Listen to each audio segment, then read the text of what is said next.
బాల కార్మిక వ్యవస్థ నిర్మూలన. పొట్టకు గడవక జీవనోపాధి కోసం కష్టపడి పనిచేసే వారిని కార్మికులంటారు.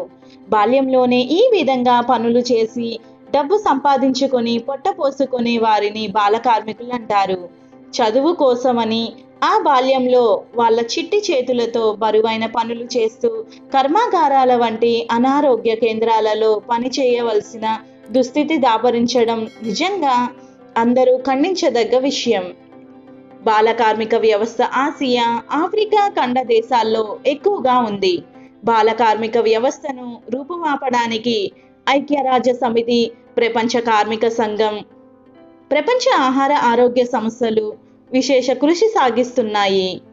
ప్రపంచంలో 5 నుంచి 14 ఏళ్లలోపు బాల కార్మికులు 20 కోట్లు ఉంటే ప్రపంచ బ్యాంకు లెక్కల ప్రకారం అందులో సగము మన భారత్లోనే ఉండటం శోచనీయం.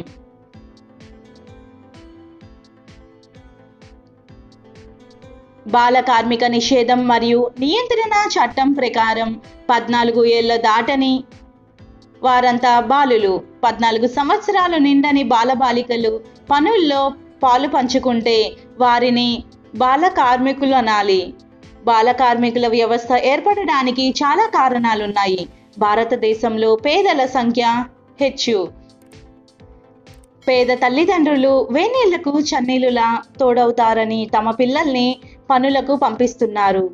కొందరు పొట్ట గడవక చేసిన బాకీలు తీర్చలేక ధనవంతుల ఇండ్లలో తమ పిల్లలను వెట్టి చాకిరీకి నియమిస్తున్నారు.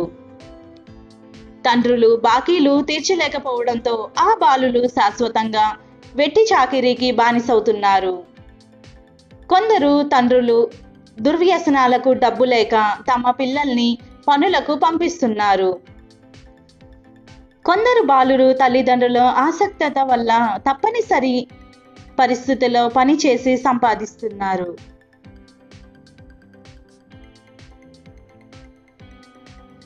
మన దేశంలో ఇటుక బట్టీలలో, బాణాసంచా పరిశ్రమలలో, రాళ్లను కొట్టే స్థలాల్లో, ఇండ్ల నిర్మాణానికి కూలీలుగా, ధనవంతుల ఇండ్లలో పాలేర్లుగా, హోటల్లో పనివారుగా, వివిధ పరిశ్రమల్లో పనివారుగా ఎందరో బాలబాలికలు పనిచేస్తున్నారు. బాలికలు ఇండ్లలో పని మనుషులుగా ఉంటున్నారు. పలక బలపం పట్టవలసిన బాలల హస్తాలు పలుగును సుత్తిని చేతపట్టి కర్కశంగా మారుతున్నాయి. బాలల్లో కొందరు నిరాశ నిస్పృహలకు లోనైన దొంగతనాలకు పాల్పడుతున్నారు. అసాంఘిక కార్యకలాపాలకు సిద్ధమవుతున్నారు. నేటి బాలలు రేపటి రౌడీలు అవుతున్నారు.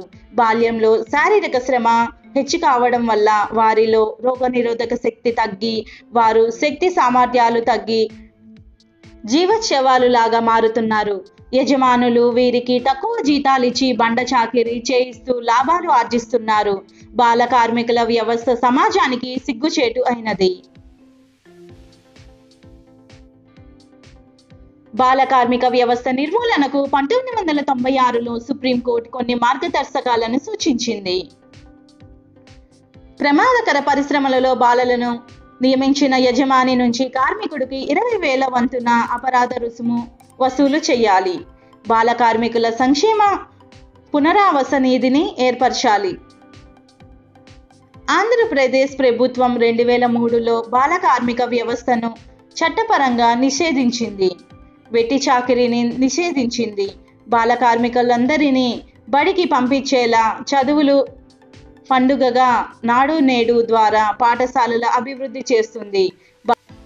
బాల బాలికలందరికీ మధ్యాహ్న భోజన పథకం ద్వారా పౌష్టికాహారాన్ని అందిస్తుంది. జగనన్న విద్యా కానుకగా 9 రకాల వస్తువులను అందిస్తుంది. 6 నుంచి 14 సంవత్సరాల వయస్సు గల బాలలకు ఉచిత నిర్బంధ విద్యను అందిస్తుంది.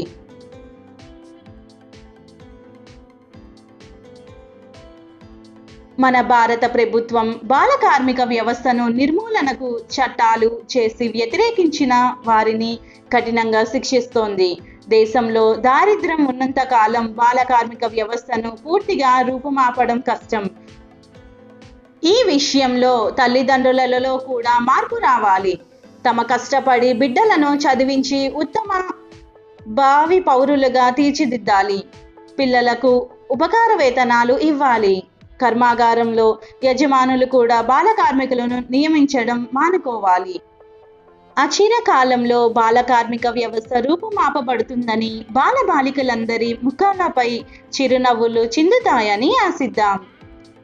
ఈ వీడియో కనుక మీకు నచ్చినట్లయితే లైక్ చేసి షేర్ చేయండి, సబ్స్క్రైబ్ చేయండి, బెల్ ఐకాన్ని క్లిక్ చేయండి, మీ ఫ్రెండ్స్ అండ్ ఫ్యామిలీ మెంబర్స్కి షేర్ చేయండి. Thanks for watching.